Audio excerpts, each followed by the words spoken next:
नमस्कार। मैं जनवक्ता शिवम गौतम। हमारे देश के अंदर एक अलग तरीके की परंपराएं चलती हैं। यहाँ पर जो ज्यादा महत्वपूर्ण होते हैं, जो ज्यादा अग्रेसिव होकर राष्ट्र के हित में सोचते हैं, उनको उतना महत्व नहीं दिया जाता।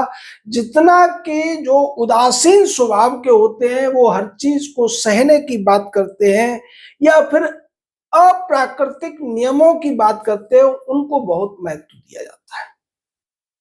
अब आप कहेंगे कि मैं कानून की बात करता हूं, ये सारी चीजें इससे क्या रिलेटेड? अभी जो पिछले दिनों घटनाक्रम हुआ है, उसके लिए हमें ये कहना पड़ रहा है। उदाहरण के लिए मैं बताता हूं कि हमारे देश में जब से हमारे जो ये नई सरकार आई है, और उससे पहले भी महात्मा गांधी को बहुत ज्यादा हाईलाइट किया गया। उन्हें राष्ट्रपिता तक कह दिया गया, जबकि इसका कोई प्रमाण नहीं है कि सरकार ने कभी इसका कोई आधिकारिक वो किया। लेकिन आज का जो भारत है, उसको बनाने में जिस व्यक्ति की ज्यादा बड़ी भूमिका थी, उसको उतना महत्व भी नहीं मिला और न उस हिसाब से पद मिला था। मैं सरदार पटेल की बात कर रहा हूं। अगर सरदार पटेल नहीं होते तो भारत आज जैसा भारत नहीं होता। इसमें जगह जगह पर या तो स्वतंत्र देश होते या फिर कई जगह पर पाकिस्तान के राज्य होते।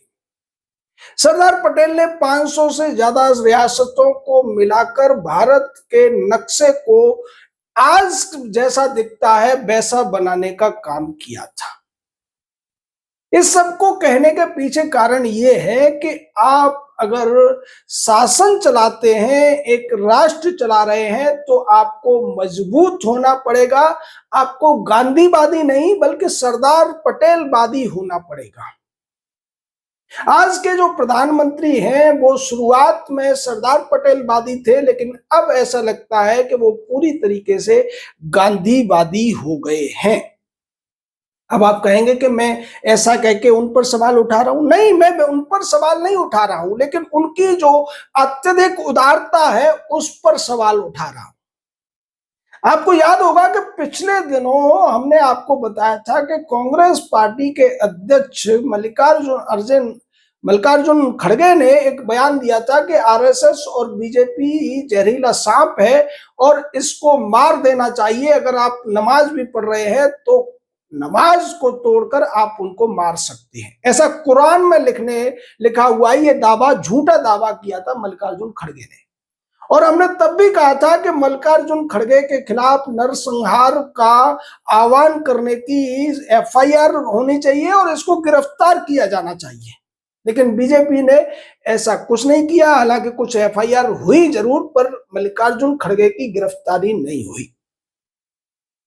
सुप्रीम कोर्ट के एक फैसले में कहा गया था कि जहां भी हेट स्पीच हो, वहां कंपल्सरीली पुलिस को एफआईआर करनी चाहिए और उन व्यक्तियों को गिरफ्तार करना चाहिए। लेकिन जब ऐसा होता नहीं है, तो इस तरीके की बातें करने वाले या इस तरीके के अपराध करने वालों के हौसले कितने बुलंद हो जाते हैं, ये दोबारा से उदाहरण में मल्लिकार्जुन खड़गे ने ही दिखा दिया है।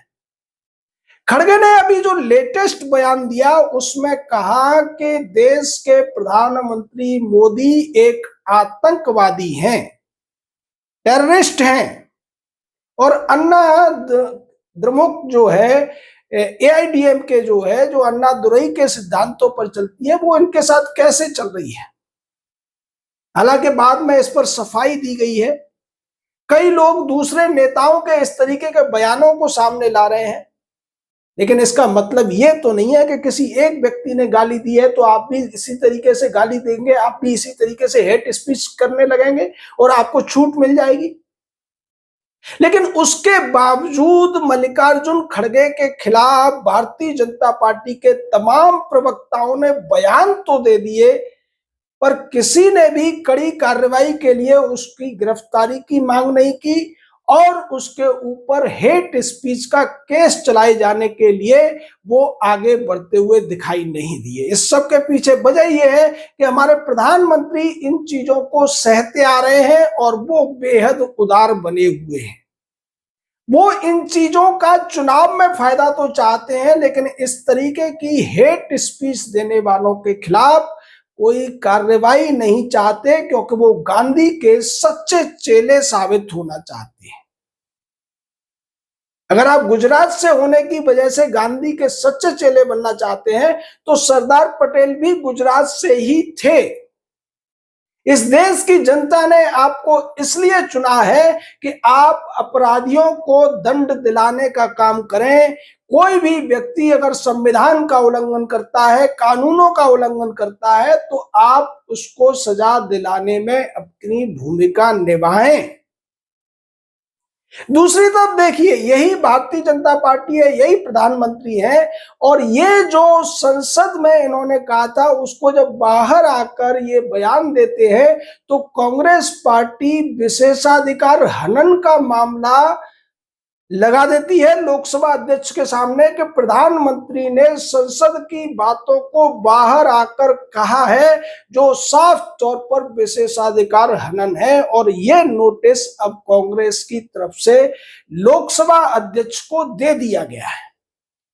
जबकि दूसरी तरफ कांग्रेस के तमाम नेता हैं, राहुल गांधी हैं, वो मोदी जी को डंडे से मारने की बात करते हैं, तमाम गाली गलौज की भाषा इस्तेमाल करते हैं, उनकी माता का अपमान करते हैं, उनकी माता के ऊपर उल्टे सीधे वीडियो बनाए जाते हैं, उनके पिता का अपमान किया जाता है। लेकिन ये सब करने वाले किसी भी कांग्रेस के नेता या फिर बड़े नेता या शहजादे के खिलाफ आज तक कोई कड़ी कार्रवाई होती हुई नहीं दिखी है, और न ही भारतीय जनता पार्टी ने संसद में ही कोई ऐसा काम किया है जिससे इन लोगों को डर लगे।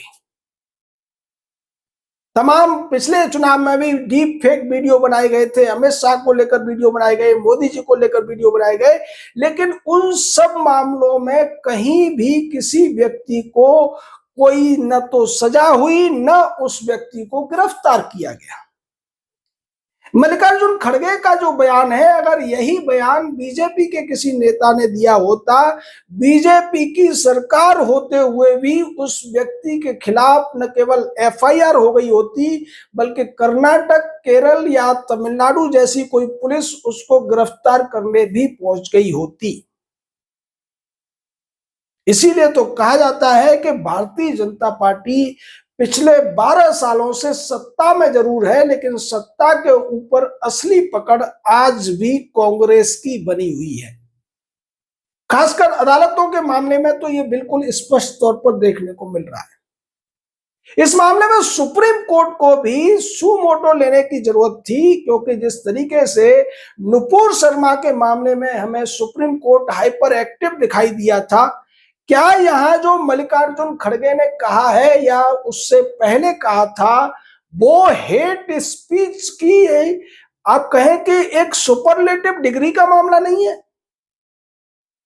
एक तो होता है नॉर्मल किसी ने किसी को उल्टा सीधा बोल दिया, और एक साफ तौर पर आप देश के चुने हुए प्रधानमंत्री को आतंकवादी कह रहे हैं, टेररिस्ट कह रहे हैं, एक संस्था जिसके करोड़ों सदस्य हैं उसको जहरीला सांप बताकर उसको मारने की बात कर रहे हैं, लेकिन कोई कार्रवाई नहीं हो रही है। यहां भारतीय जनता पार्टी इतनी उदार इसलिए भी बनी हुई है कि उन्हें लगता है कि इस बयान के माध्यम से बंगाल के चुनाव में या तमिलनाडु के चुनाव में उन्हें कुछ फायदा हो सकता है।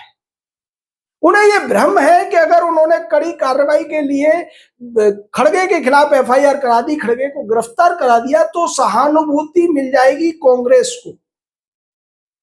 जब सत्ता या प्रधानमंत्री लेवल के लोग इस तरीके की फायदे और नुकसान की चीजें सोचकर अपराधियों को छोड़ते रहेंगे, उनके खिलाफ कार्रवाई करने के लिए आगे नहीं आएंगे, तो निश्चित मानिए कि अपराधियों के हौसले इसीलिए बुलंद भी होते रहेंगे।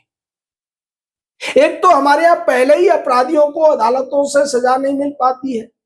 थोड़ा सा डर जो अपराधियों के अंदर होता है वो सिर्फ गिरफ्तार होने और केस चलने का होता है, लेकिन अगर गिरफ्तारी भी नहीं होगी, केस भी नहीं होगा, तो फिर कोई भी किसी को भी कुछ भी कहने लगेगा, कहीं उस पर सवाल नहीं उठेंगे, न वो डरेगा। कांग्रेसियों ने इसकी सफाई देने के लिए पुराने जो बयान है उनको सामने लाने की कोशिश की। अरे पुराने बयानों के आधार पर आपने शिकायतें की है, आपने केस चलाने की कोशिश की, उसके बावजूद आप नए इस तरीके के, ये तो हेट स्पीच का अव्वल दर्जे का क्राइम बनता है। जिस तरीके से उदयनिधि स्टालिन ने सनातन को मिटाने की बात की थी, उसको भी हल्के में ले लिया गया था। लेकिन मद्रास हाई कोर्ट की एक साहसी निडर जज साहिबा एस श्रीमती ने इस पर सवाल उठाए थे और उन्होंने पूछा था कि इस व्यक्ति के खिलाफ अभी तक एफआईआर क्यों नहीं हुई है। ये साफ तौर पर लोगों के नरसंहार की बात कर रहा है और उसके खिलाफ आप एफआईआर नहीं कर रहे। लेकिन दूसरा व्यक्ति जब इसके ऊपर कोई टिप्पणी करता है तो आप उसको गिरफ्तार करने चले जाते हैं। ये हमारे देश का जो एक नए तरीके का चलन हो गया है, इसके पीछे सरकार की अत्यधिक उदारता भी समझ में आ रही है। और बहुत से लोग जो गांधीवाद का डंका पीटते हैं, गांधी गांधी करते हैं, वो ठीक है, करिए, कोई दिक्कत नहीं है। हमारे देश में हजारों ऐसे प्रोफेट या पैगंबर हैं जिनके नाम पर लोग सदगुरु करके, उन्हें गुरु करके, तमाम करके उनके पीछे चलते हैं, आप भी चलिए। लेकिन आत्मरक्षा का जो प्राकृतिक सिद्धांत है उसको तो आपको मानना ही पड़ेगा। कोई व्यक्ति दूर से गाली दे रहा है, आप उसको सह सकते हैं, लेकिन अगर वह व्यक्ति आपके अंतः स्थल पर वार कर रहा है, आपके परिवार पर, आपकी जो सोच है, आपकी जो गरिमा है, आपका जो संस्कृति है, उस पर वार कर रहा है, तब आप उसको अगर सहते हैं तो आप अहिंसावादी नहीं बल्कि आप पलायनवादी नजर आते हैं। ये प्राकृतिक स्वभाव होना चाहिए। प्रकृति में ऐसा कोई जीव नहीं है जब आप उसको मारने की कोशिश करें और वो साफ तौर पर सरेंडर कर दे, जैसा कि गांधी ने कहा था। कोई भी जीव सरेंडर नहीं करता है। जो भी छोटे से छोटा चिड़िया हो, कबूतर हो, कोई भी, जब आप उसकी गर्दन दबाने की कोशिश करते हैं वो पंजे मारता है, पंख मारने की कोशिश करता है, चोंच मारने की कोशिश करता है। लेकिन गांधी ने सिखाया कि कोई अगर तुम्हारे एक गाल पर थप्पड़ मारे तो दूसरा गाल आगे कर दो। इसके पीछे वजह थी कि गांधी इतने बुजुर्ग हो सकते थे तो वो लड़ाई की बात सोच ही नहीं सकते थे। अगर गांधी का ही नियम सरदार पटेल ने स्वीकार कर लिया होता तो आज भारत इतना बड़ा नहीं होता।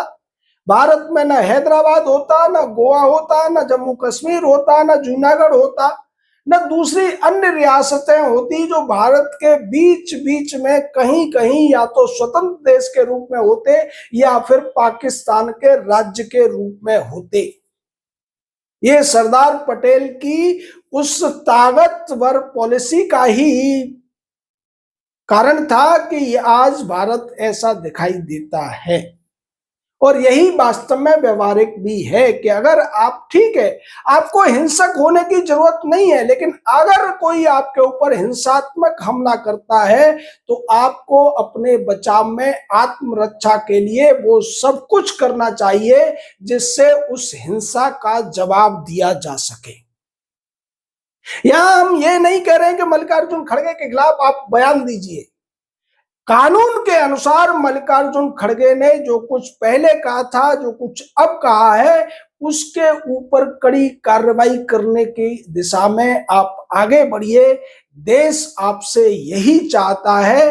भारत की जनता ने आपको इसलिए नहीं चुना कि आप गांधी के बड़े चेले कहलाएं या बड़े चेले दिखने की कोशिश करें।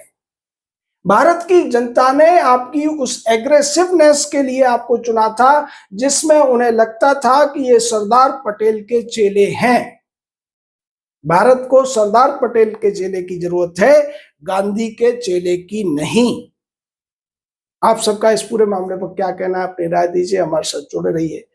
जय हिंद, जय भारत।